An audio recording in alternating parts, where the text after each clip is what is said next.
just move forward to the next event and go to the panel discussion on a truly thought-provoking topic, humans plus machines, the future of work or the end of work.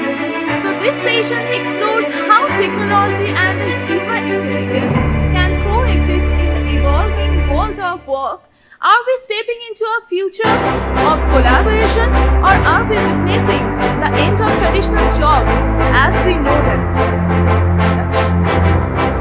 To guide us through this discussion, we are privileged to have Dr.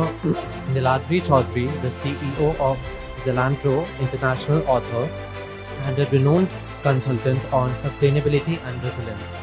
With over 34 years of experience in the IT industry, Dr. Choudhuri brings valuable insights on sustainable technology and the human side of innovation. And also accompanied by Coach Anjana Tripathy, who is a certified direction coach at Arfeen Group of Companies, and also Suba Lakshminarasimhan, sorry ma'am, for the pronunciation, and who is a founder and the director and the executive coach of SLN Brand Studio. Also, we would like to call the Shivakumar Selva Ganapathy sir, who is a vice president and the digital IT professionalism of Johnson Controls. We are very proud and excited to have them today, and let's give them a round of applause for today's discussion.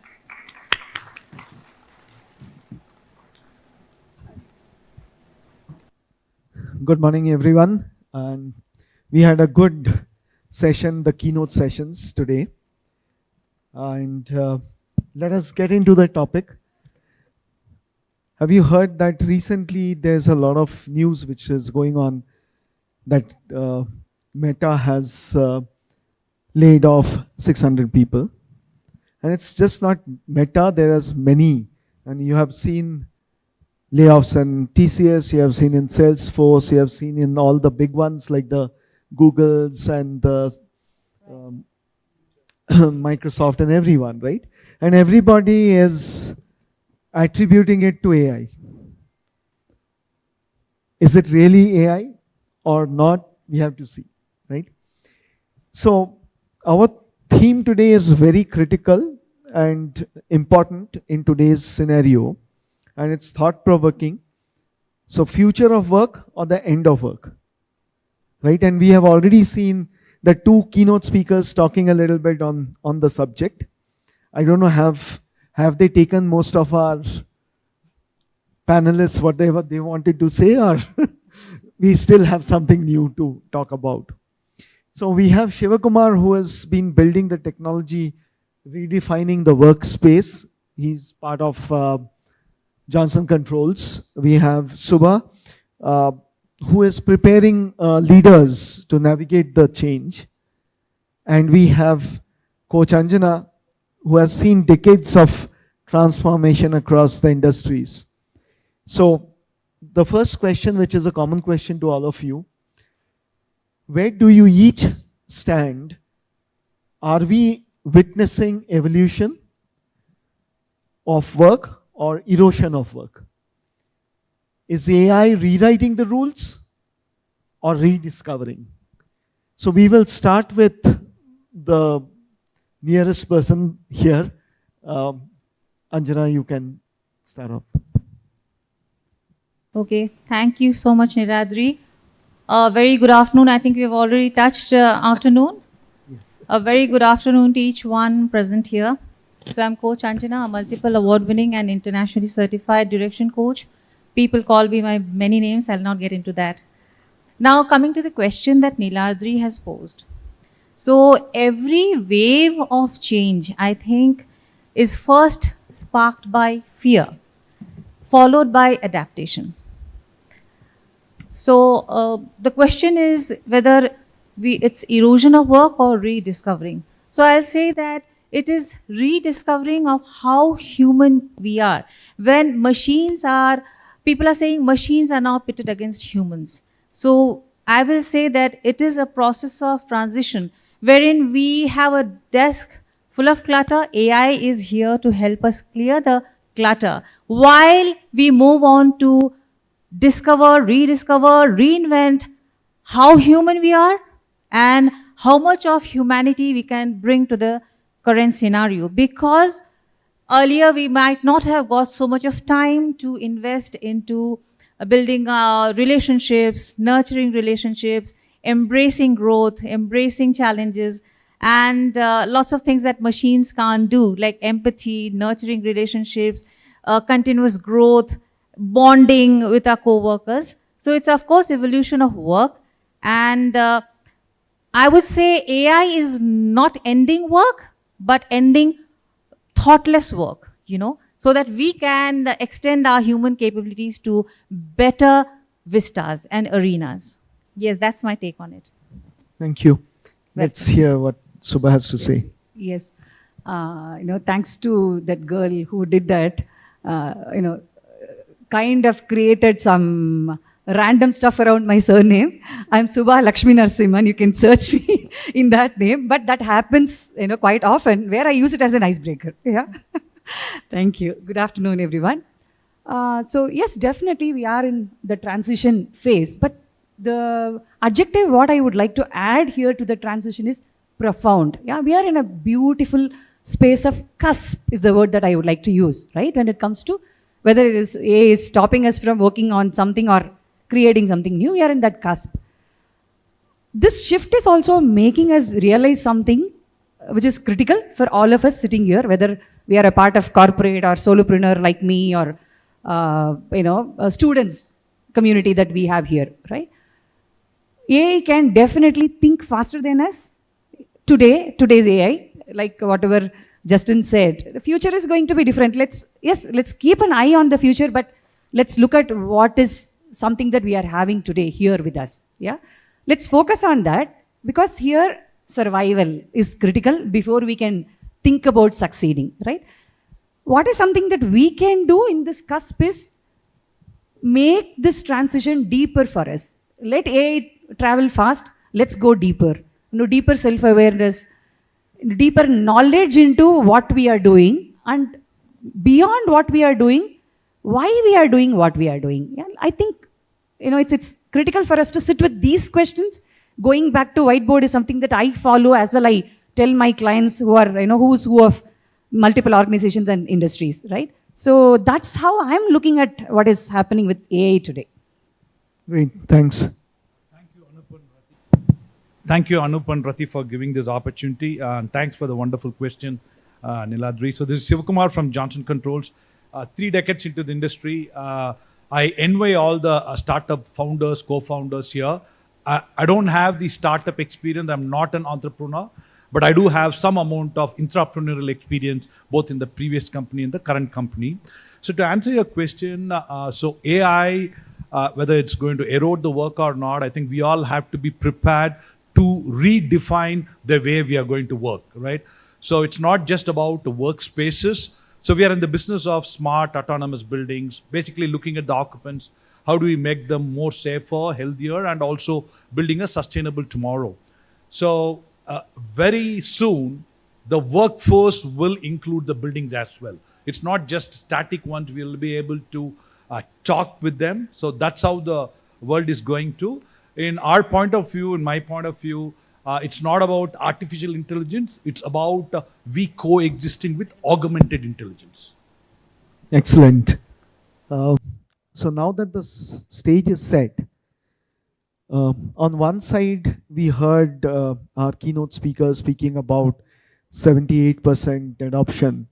On the other hand, we also see McKinsey's report, which says 95% of the point of views or the proof of concepts has been abandoned across the globe on AI. So there's a mixed kind of a communication which is coming up. So we need to now understand what is actually happening. So my next question will be to do a reality check. And I think we will start with Shivakumar. So at your organization, you lead teams creating AI-powered systems for smart buildings and sustainability. So can you share a real example where human expertise and machine intelligence has come together to solve a challenge that neither could solve it independently. And what does that moment of synergy actually look like in practice? And I think we go back to DJ's point of collaboration. Collaboration is not just about external, even internal collaboration is required, right? And we are also talking about the human-machine collaboration. It's about coexistence, right? It's coexistence of not just humans to humans, but humans to machines. So, for example, I talked about how do we keep the occupants of a building safer, right? So, can I have an agentic AI and then say, hey, in case of a fire accident, I'll call the agentic AI, keep everybody safe. We are totally missing the human angle of it, right? So, when it comes to our own safety, we always wanted human in the loop. So, that's where the ethics and the governance also comes into picture. So, definitely in the cases where we are talking about operational data, not just the business data, whether it's sales, marketing, etc. So we definitely see there is human in the loop because we need to have comply to the local regulatory bodies, whether it's in India or anybody across the world. So there will be fire stewards, there will be representatives who will be on the floor. At the same time, use AI as a technique to predict something before anything happens. So it's not either or, it's going to be an and. So it's human and machines interacting together. The degree of collaboration is going to vary depending upon the use case. Now let me go to a sustainability part of it, the environmental part of it. If it's going to be energy or net zero, there we have in Bangalore already deployed autonomous use cases based upon the data patterns. It can self-heal and auto-calibrate and ensure the goals are met. So it's going to be the coexistence of humans and machines. Excellent. So we'll come to Suba. Your focus is on integrating humanity with intelligence. And that also for the leadership.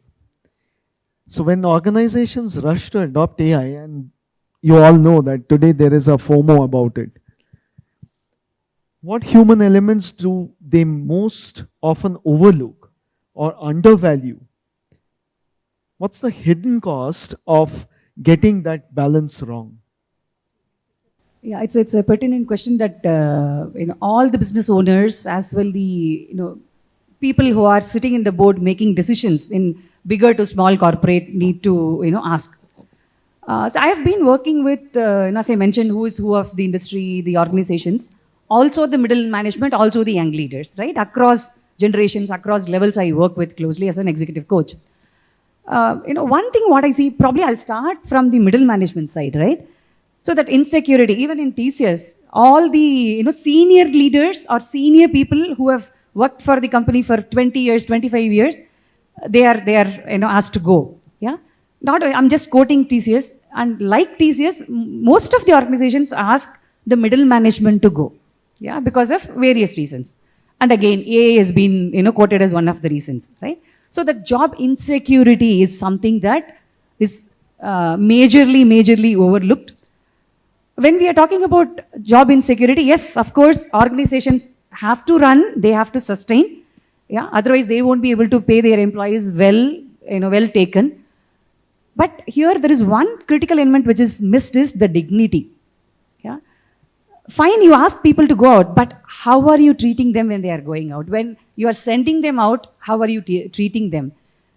Dignity is something that we all undervalue, in fact, our own dignity. Yeah? So that's a crucial element that we are supposed to look at.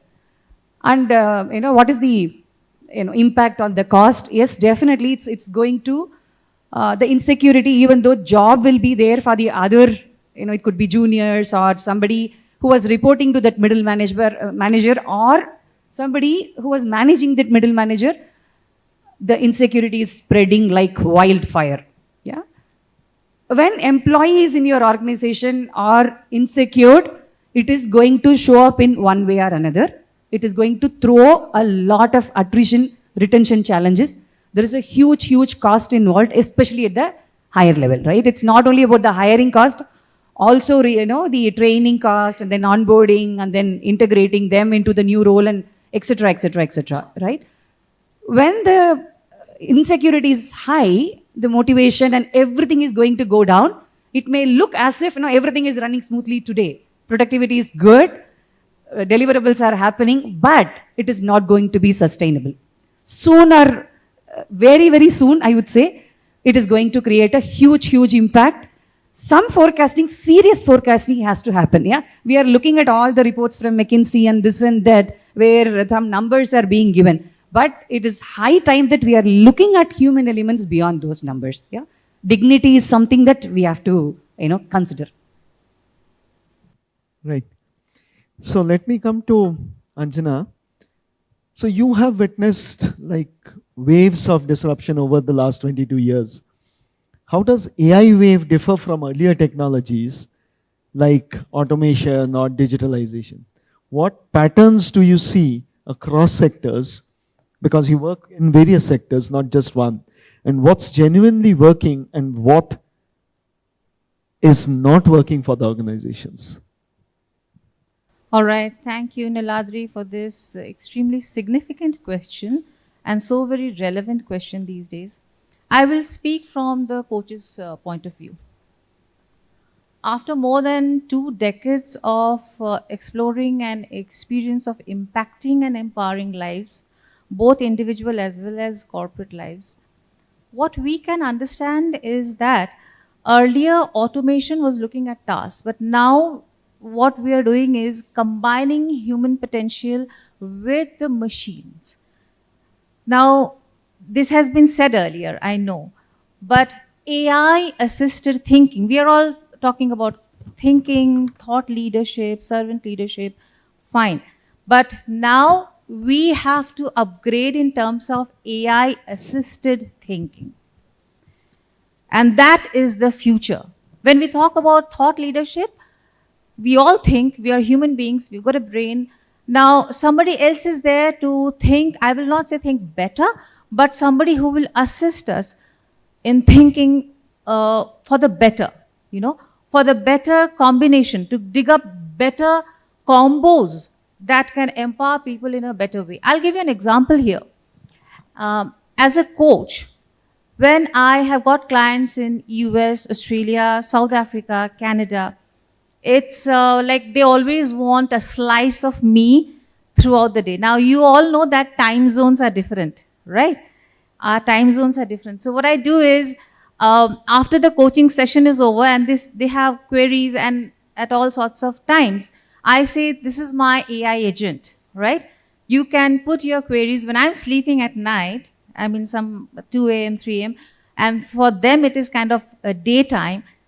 I can say, I tell them that if you have any queries during this part of the world timing, what you can do is you can talk to my AI agent, So you have your own filters. I always tell my clients, have your own filters. Whatever the AI agent is saying is correct, but you've got to still have some filters, because they say sometimes the AI agent, my AI agent, which has been trained by me, tells them that, okay, you are in a kind of a spot, looks like it. So let me fix up a Google Meet with Coach Anjana. So they will provide a link also. Now there, the client has to use his or her own filters. The link is given, but is that an original link? No, right? So there, but most of the things that my AI agent tells my clients that these are the solutions, these are the, probabilities and the possibilities that you can work around. And so they have already, optimized those solutions. They have already thought about everything, what works, what doesn't work. And then when I come back to a session, coaching session with them, they tell me that, your AI agent and my AI agent has been trained by me. Please remember. This is very important to remember and very charismatic actually. Very empowering, very powerful also, and very magical. So this is what I got to know. These are the possibilities I can work upon. I thought of 5. Your AI agent gave me 20. I said, yes, of course. And now let's look upon what works and what doesn't work as per your inner DNA, right? Now, Niladri, when you ask about what works, now I'll say what works is when organizations say that AI is not my enemy, AI is not here to overtake us, or AI is not here to destroy human potential, AI is not here AI is here to take over our jobs, AI is here to lay off. That doesn't work. That sort of thinking doesn't work. What works when people see, I'll tell you, when people say that AI is a tool, not a teammate, that will never work. We need to partner, join hands, shake hands, and say that, yes, this is my new teammate. Then, of course, it works. So it's all about partnering, collaborating, shaking hands with AI, saying this is going to enhance the way, the ecosystem of my workspace. Well, I hope I'm making sense with all of this. Thank you. So, going by whatever you said, what I gather is that the human element cannot be missed out. And we have to look at AI as another automation which is an enabler to the human being. There is the talk about it is better, it thinks like human. There's no point in comparing, because we are not in a competition with it. I will talk about a little thing here also. So there is a recent study which is going on. Now, you have all seen, and we have also seen, that when we read a book, we understand certain things. But we understand things faster when we visualize, when we see. So there is another element of AI which is currently being thought of, because today's AI is on the basis of the text, on the reading part of it. So it cannot compare with the visual learning part of it. So now new researches are going on learning from visual, right? So there's a long way to go. We really don't understand our brain to that extent. So we cannot compare. The point is, how can we utilize it for better? And that's where we need to also upgrade our skill sets. With the current knowledge, with the current understanding, with the regular mundane work that we are doing, those AI is going to take. We should be able to use AI in the right manner, which requires lot more skill sets. So coming to the skills, value, and human capabilities, I'll start with Suba first. So you emphasize aligning intellect, intuition, emotion, and presence. Now, as machines master logic and computation, are these deeply human dimensions like empathy, creativity, emotional intelligence, are these becoming the true competitive edge? Or how can organizations nurture them intentionally? Absolutely. It's a brilliant question, Dr. Niladri. Thank you. See, there was some exercise going on few months ago. I don't know how many of you did that. See, we all chat with ChatGPT like, the agents or, the AI tools or platforms. Suddenly somebody said, you know what, now that AI knows a lot about you after interacting it with, many, many months, you just ask ChatGPT to list down all your blind spots. Yeah. How many of you did that? Few months ago. It was running on, WhatsApp University as well, right? So I was like I also did that. I'll come back to that, what I did with my blind, after identifying my blind spots. I was keenly observing the behavior of people who were doing that activity, right? Some people took it to their heart because, wow, no, this is, yes, I know. This is what, these are all the things are my blind spots. Immediately started working with coaches, started, writing some, very, very hard truth about themselves on LinkedIn, everywhere. Immediate action. Yeah, they jumped into taking actions so that they come out of all that blind spots. Some people were like, okay, you know what? Something is saying, some platform or some tool is talking about some, trash about me. Let's not worry about it. What I did, one specific blind spot when I saw, it said, you know what, you are going overboard with your clients. Yeah, you are worrying too much about your clients, because of which you are putting a lot of pressure on yourself. It was looking somewhat familiar, but it was not the truth. Yeah, of course, I go a long way with them. I go deeply work with them. That's a different thing. But I do not take it as a burden, because as an ICF coach, I'm trained not to take something as a burden. Yeah. Then I started asking, okay, how did you say that, right? Then it started giving me examples from last year. So there was one particular B2B client of mine where I had lots and lots of challenges. So my mind was completely cluttered. So I used ChatGPT's support to write emails, some 3-4 emails. Yeah. The prompts that I gave was, you know what, this particular client, nobody is following whatever I'm telling, okay, how to handle. Again, it's not even about how to handle, how to send that email. Yeah, because my mind was not working. So ChatGPT just picked that and then created an identity for me. Yeah. So this is where that intuition, our emotional intelligence, right? Emotional intelligence is nothing but self-awareness, right?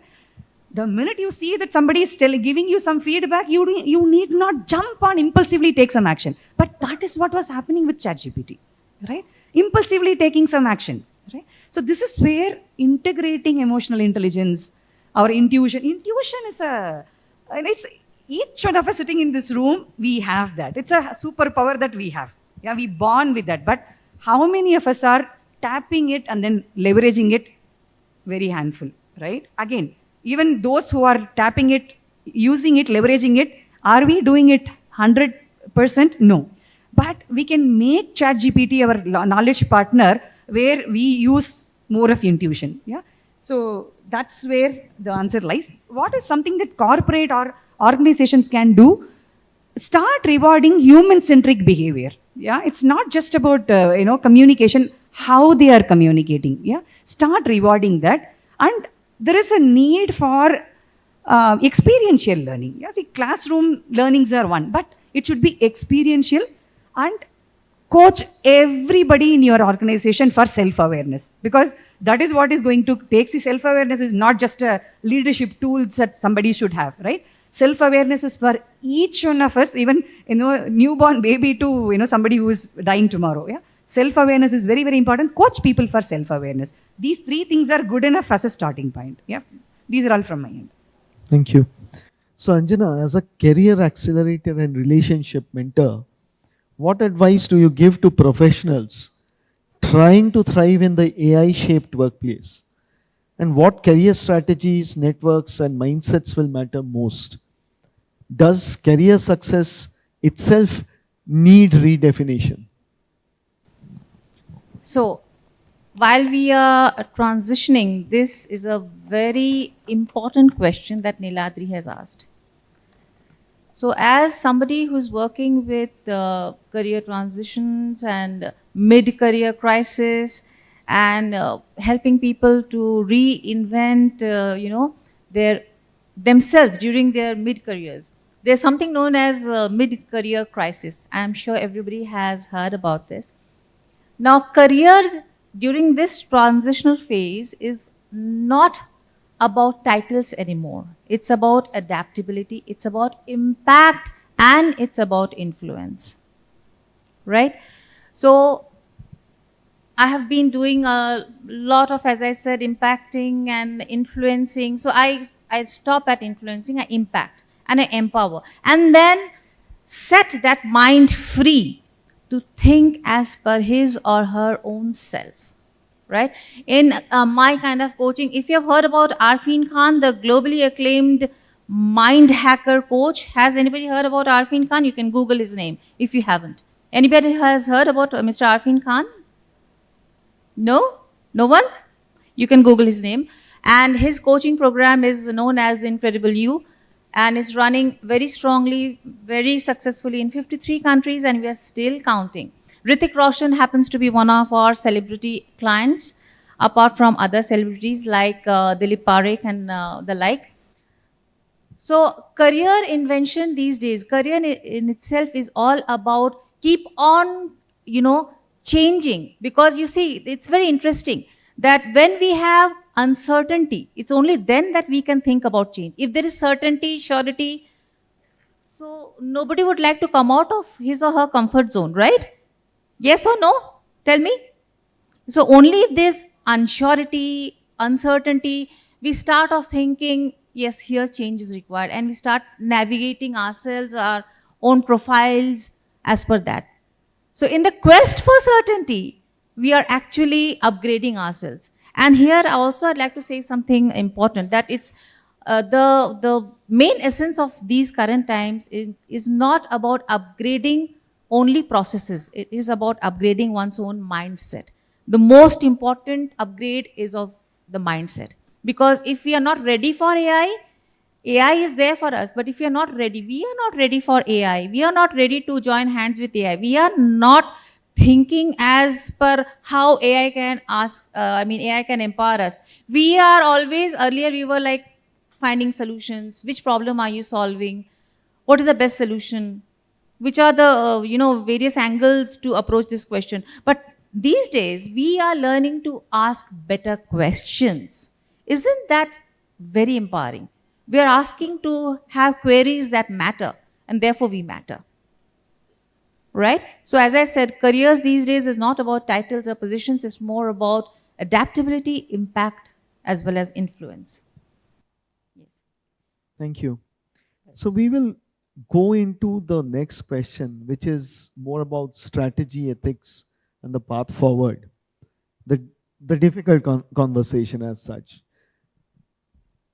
So as I said, that there is a lot of job displacement and all that is being attributed to AI. Whether or not is a different issue.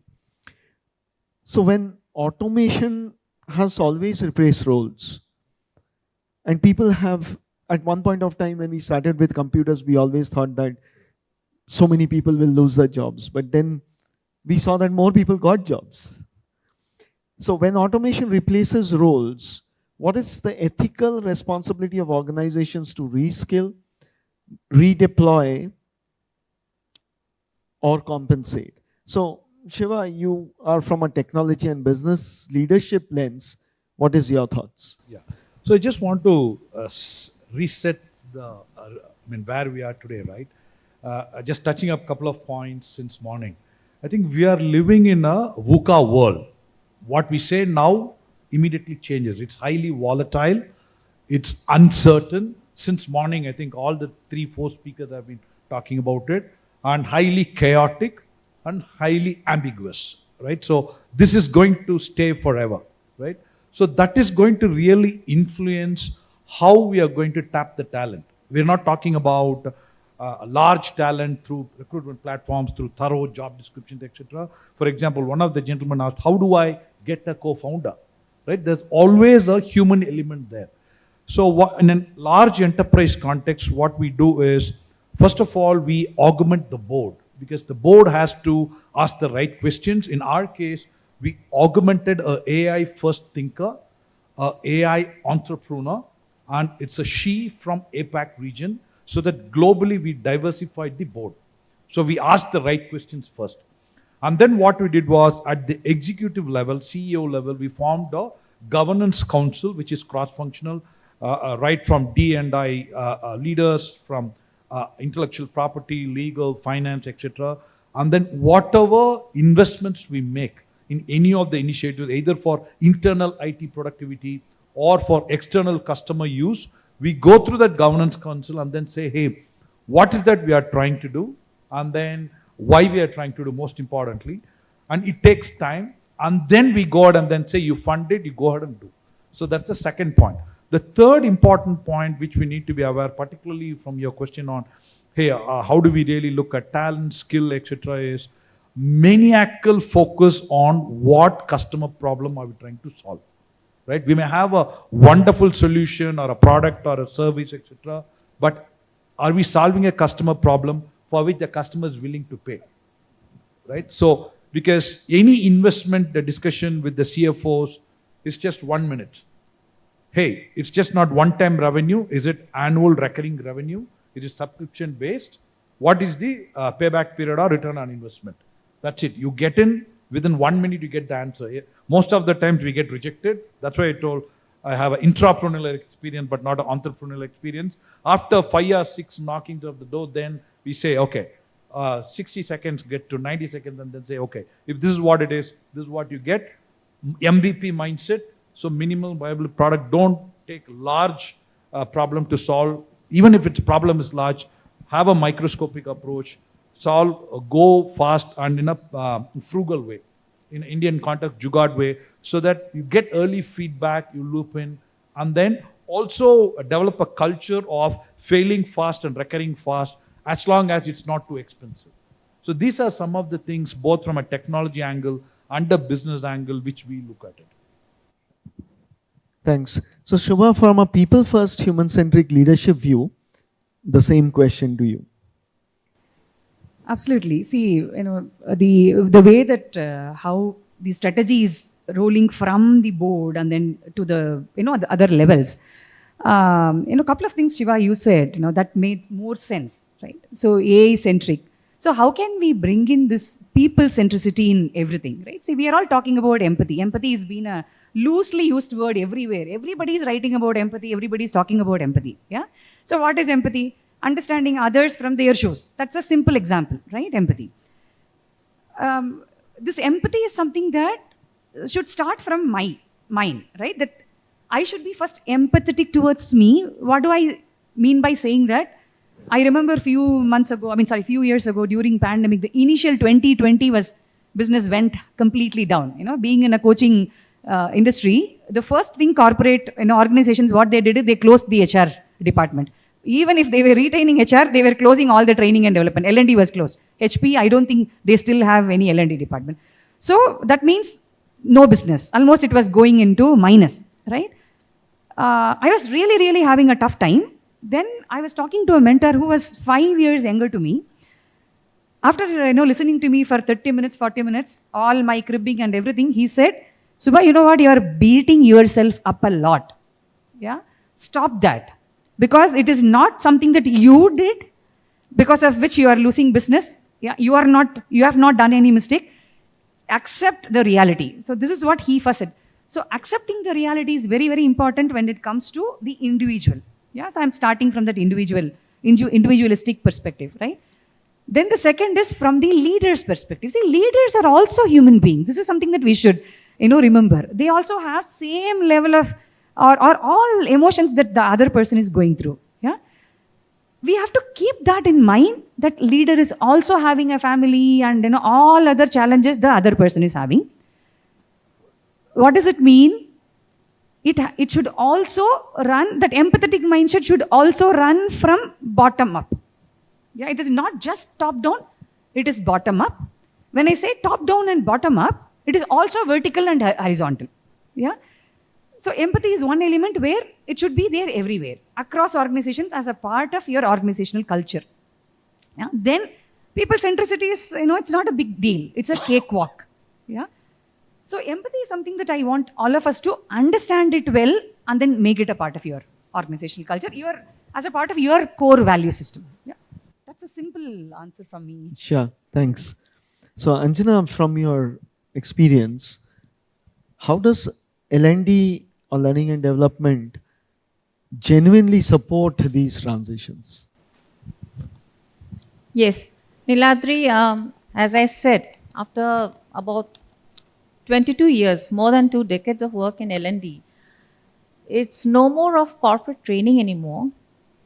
It's very heartening to see that organizations are gradually moving from corporate training to corporate coaching. And both are different, mind you, very different. So a few years ago, when I transitioned from being a trainer to a coach, I too had a tough time because people didn't understand coaching too much, right, at that point of time. But it's very heartening to see that not only individuals all across the globe, but also corporates all across the globe are awakening to this conversation, to this discussion of coaching and how differently it empowers one individual or one corporate. As I said, corporate training is different from corporate coaching. So I'm being very choosy these days about corporate training projects. I'm more into corporate coaching. Now, AI decides what should be done, and we as humans, we as professionals, as L&D professionals, as corporate L&D professionals, we decide why and how. Why what has to be done, which that AI has suggested, why and how to implement that. That's what AI has suggested. So bringing soul, bringing meaning to whatever AI has suggested. So that is true partnership, isn't it? When AI suggests something and we try to analyze how this can be implemented, on whom it can be implemented, on whom this particular AI suggestion can be implemented, on which segment this AI suggestion cannot be implemented. And for this segment, we need a different kind of suggestion. So AI, we need a different kind of suggestion. Please suggest something different for this particular segment. What? No, I don't like this. My prompts are like this. Like, no, this particular segment is different. And they are into this mode of work. So we need something around their function, right? We have something known as inner DNA personality assessment for every corporate professional. Whenever I conduct corporate training, the first step is inner DNA personality assessment. So it shows up that everybody is a different personality type. Earlier, it was all about, doing what everybody does, and something is correct for everybody. Something is wrong for everybody. But now, with the help of AI, we are able to strike a different for different individuals, different for different personality types kind of approach, right? So I am using a bit of coaching lingo here, pardon me, but we have different personality types like the peacemaker. Peacemaker avoids confrontation, is a bit lazy, laid back. So that person has to be shoved out of his or her comfort zone in my own way. There is this personality type known as the challenger, who in his good state, we have states also, states of mind. So he would be very driven. They are the reformers who love to be meticulous. The reformer personality type, they love to be meticulous and they are all detail oriented, right? These are all the personality types that we deal with. And they have different baselines. My baselines would be different from Niladri's, and Shubha's baselines would be entirely different, right? And so would Shiva's baselines be. So working how powerful it would be if Niladri's baselines, his personality type, his approach in his best state would combine with my personality type's best state, combined with Shubha's baselines and her best personality state. And we have a lot of other work. I'm not getting into too much of coaching lingo because that would sound like technical jargon. And we are all different personality types sitting here. Imagine the amount of dynamics coming into play here. So that's the power of coaching. That's how coaching is powered by AI. We are helping AI. Coaches are also helping AI. AI is helping us, but we coaches are also helping AI to think better, think humanly. That's very powerful. Very powerful. Thank you. So we'll go for the last question, and then if you have any questions. So this is the closing question. Shiva, so from technology and business leaders deploying AI, what's the one human priority they cannot afford to overlook? Yeah. So, the way I would put it is, I agree with Suba. One is the empathy. The second one is the customer problem, whatever we are trying to solve. Definitely have the persona in the loop. And that persona could be a human, could be a machine or an agent. And have that empathy and simplify things. Thou shall not over-engineer or over-complicate. I'm an engineer by heart, I'm a technologist by heart. Sometimes we get carried away. And if there are ways to solve a problem without AI, let's do that. Just because AI is there, let's not take everything in AI lens and solve the problem with AI. If there is a way to simplify the problem and then solve it in a simple way, let's do that, right? If AI is required, let's take it. So that's one thing which I wanted to take it. Simplify, don't over-engineer. And we have, from an AI perspective, there's a hype and a hope. Let's be aware of the hype and be open to it and listen to it and have guardrails to it. But let's embrace the hope part of it and then take the leap forward. Sure. So it is like that you have the Amazon Muhamila. If you buy during that time, you save 40%.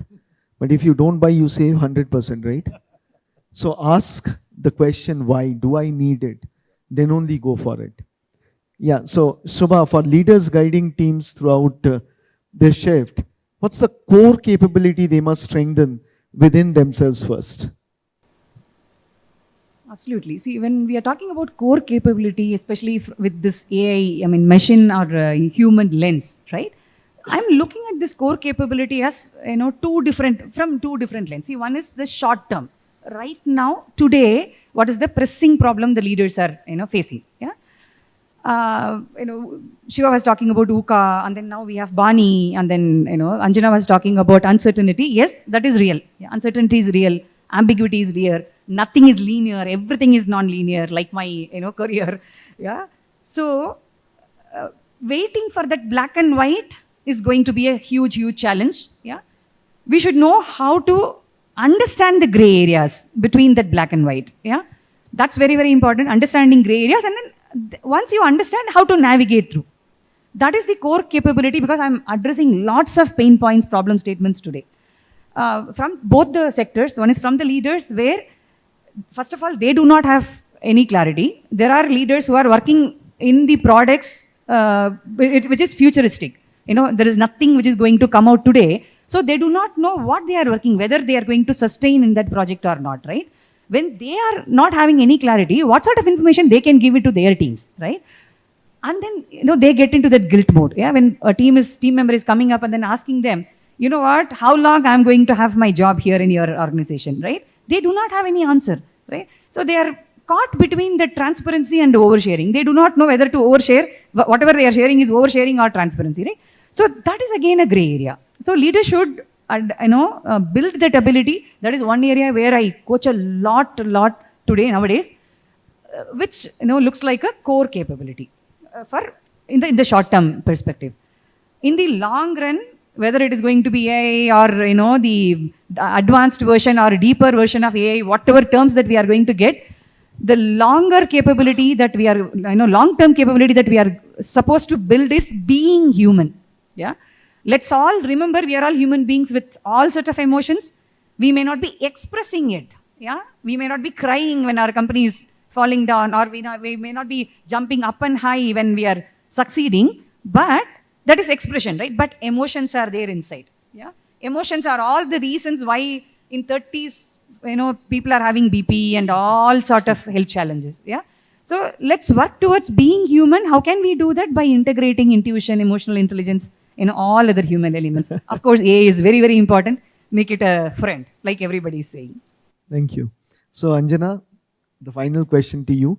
For professionals anxious about AI's impact, what's one practical step they can take today to start tomorrow for the future proof of their careers and build that confidence?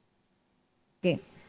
This is the perfect way, I suppose, to, close this discussion. So futuristic. This question is so futuristic. And I would say my best advice is try to figure out and try to understand, try to work upon skills that AI can't, work upon, that AI can't replicate. So work upon those skills, focus upon those skills that AI isn't able to deliver. So that is our first job. Understand your own self. Now when, okay, fine, self-awareness and SWOT analysis, okay, these are good things, but again, these are changing with their texture. These are changing in texture. So I have to first have myself at the center of my SWOT analysis. Each person sitting here in this room takes decisions differently. This is what coaching taught me. I was very big in my head. I'm doing NLP. I'm into HR analytics from IIM. I'm state vice president of Corporate Talent Council, WICCI, which is Women's Indian Chamber of Commerce and Industry.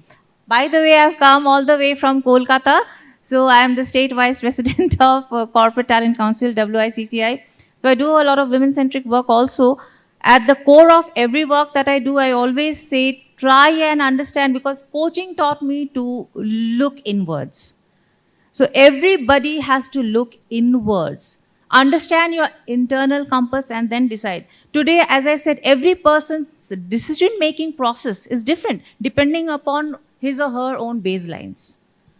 I'm sorry if this is sounding like an alien concept, but when I started as a coach, I didn't find too many takers and I was really disappointed. I was like crestfallen, is it going to work or not? But today, trust me, I swear on God that individuals from all across the globe, as also corporates from all across the globe, are saying we require coaching. My workforce requires coaching very badly. And that's how we are coming to the fore. It's no pitch. It's no saying that, okay, you need coaching. If we don't force anybody, clear, cut, upfront, whenever I talk to any corporate client, individual client, the first thing that I say is no forcing here. But you must have come to this power call. We begin with a power call, a discovery session. I always say that you must have come here to this call because you're searching for some answers, right? You don't have something and you are in the quest for that. Some are in the quest for excellence. Some are in the search for more productivity. So what I would like to say is try to understand those things that AI can't and work upon those skills, focus upon those skills. As leaders, they can add meaning. As I said, AI can decide what, but why, how, in what way, when? These questions can be added by leaders and the soul. They can bring soul to every decision. Yes. Thank you. So as a sum up, what I would say is that humans are important. So it's again not a competition between human and machine. It's a human and machine collaboration. And the area where what we hear from everybody that we need to look for is the skill set that your AI doesn't have, which requires. So if 5 people are given to do a job which they are not used to and is sitting in front of a chat GPT kind of a thing, if they ask the same question, the answers will be the same. So what we really need is the knowledge of the subject on which we are trying to use AI. We need to understand the domain. We need to understand how the personas are using the system for which I'm trying to use AI, and use and bring that value to get the right, give the right questions to AI, get the right answers from AI, evaluate and validate whether those answers are that it is giving is correct or not, fine tune it to get it.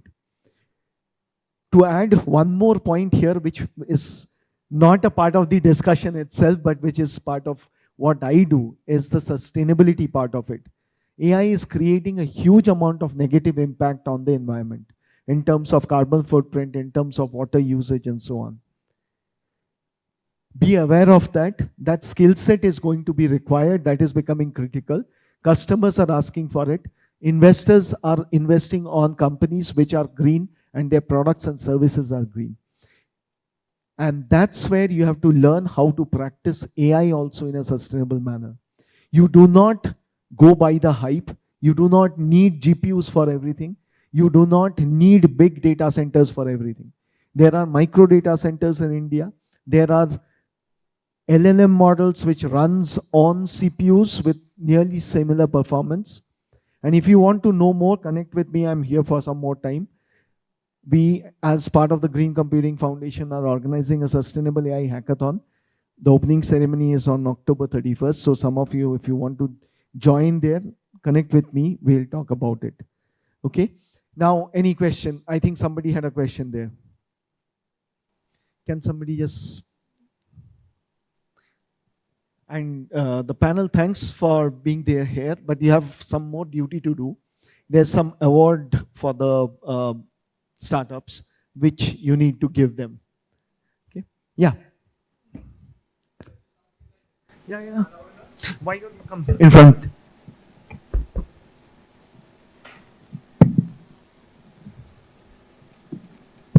Hi, Karan Gupta. You've spoken about some of the things you believe is the human element. And I think at least some of what I've picked up in your summary as well is that perhaps humans are better at contextualizing the answer, if I could sort of summarize in one word. Is that something you feel is going to sustain long term? Is that something you feel AI is going to catch up? And here's the context of my question. In the last 3 years, whenever I speak to AI, and the other side is like, yeah, but AI can't do this, it's not innovative. 6 months later, it's innovating. Yeah, it's not creative. It's creating pictures. 6 months later, it's creating videos.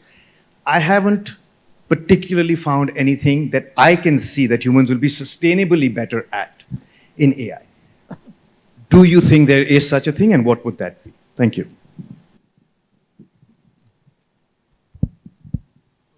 Thanks for setting that context. Yes, you're right. Maybe today AI cannot create certain things, but one thing that we should remember is we are helping AI to create more and more. Yeah. I do not think anything that AI cannot create or cannot do in the future. Like that movie, superstar movie, Robo movie, right? Where the AI, the Robo falls in love with Aishwarya Rai, right? So I don't think anything that can be said that, okay, no, AI cannot do. Maybe not immediately, not today, not tomorrow, but I don't think anything is going to be there in the future. Yeah, it may come after some time. All right. I hope I'm audible. Okay. Just to add on to what Shubha said, I was keenly interested in music, though I never got trained in music. So somebody, I think DJ was asking something, and I raised my hand and I said music. Has anybody heard about the app Suno? Has anybody heard? Yeah, quite a few. I think a few hands, yes. So quite recently, I generated a song. The lyrics were mine, but I gave, certain prompts to the app. I said there has to be soft piano, there has to be a little bit of jazz combined with piano. These are the lyrics. Have emphasis here, but have little bit of emphasis there. I mean, here the tune is more powerful. So I gave prompts like that. And trust you me, the song got generated so beautifully and it became so viral. So I think, see, when we talk about partnership, it's not one partner's work to contribute to the growth of the other partner. I too have to empower AI in a huge manner so that both of us can grow together. Does it make sense? Does it make sense? And change is the only constant. Change is going to happen. If there's uncertainty, it's good because that's when change will happen. Thank you. Hi, my name is Ganesh. I'm from corporate. I kind of gel well with Ms. Anjana with the IT background and move into coaching business, more of a coach and consultant. I take a point from Ms. Suba related to the empathy, right?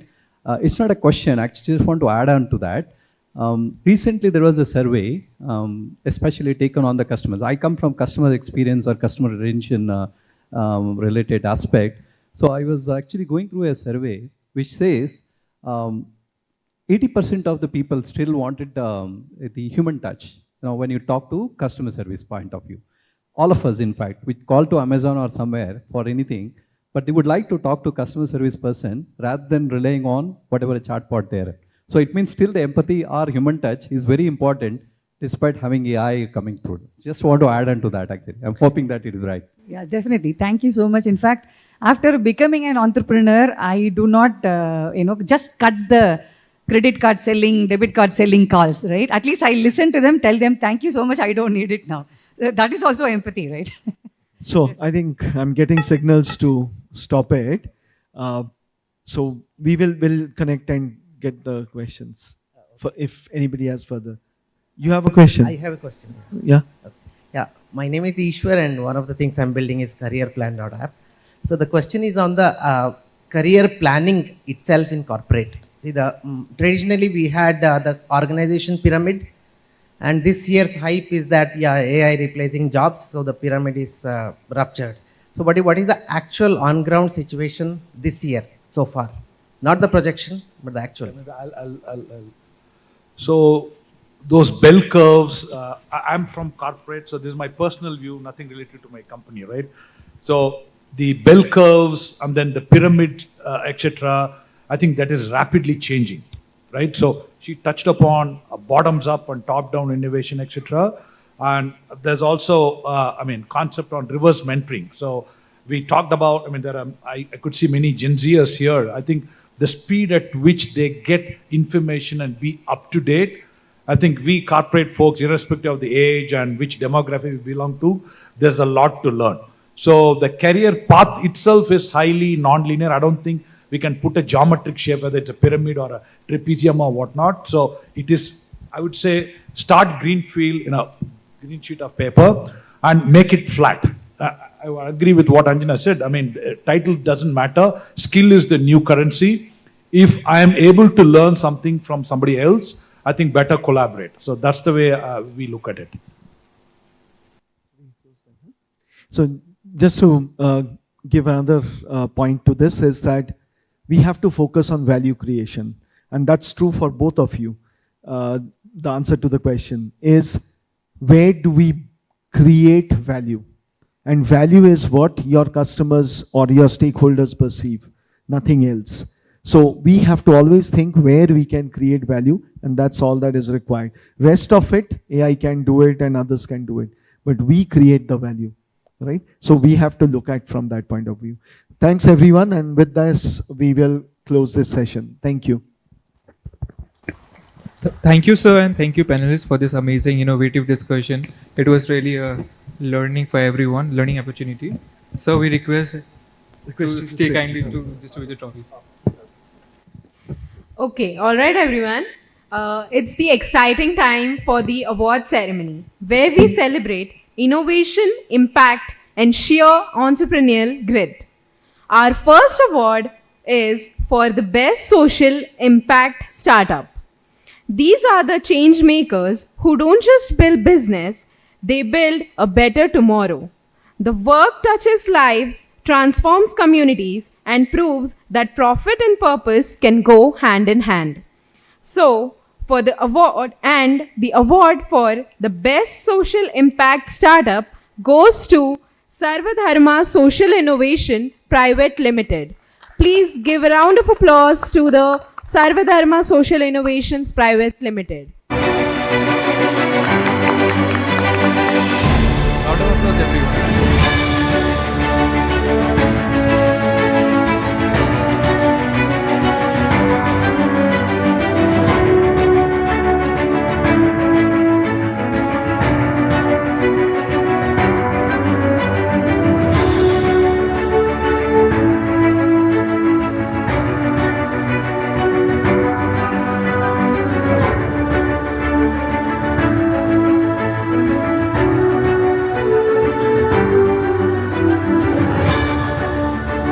Give a round of applause for Swadharma Innovations Private Limited.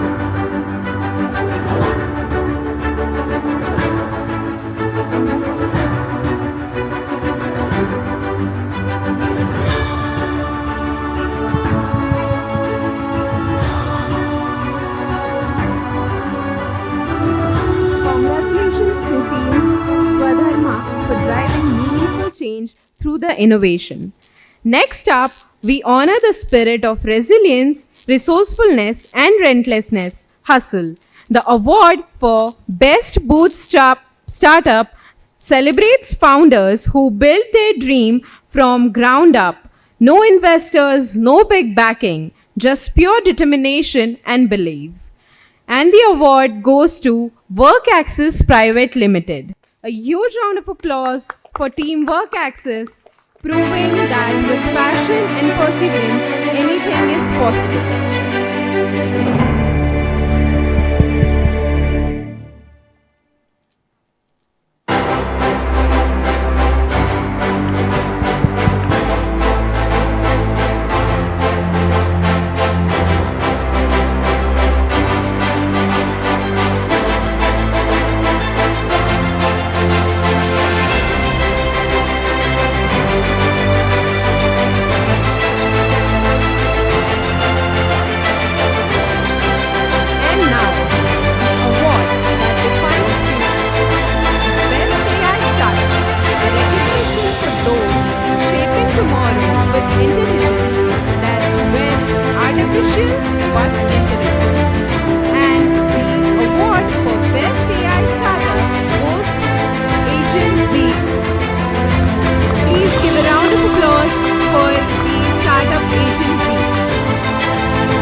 का stock trading भी UPI के जैसा होता, one tap और done.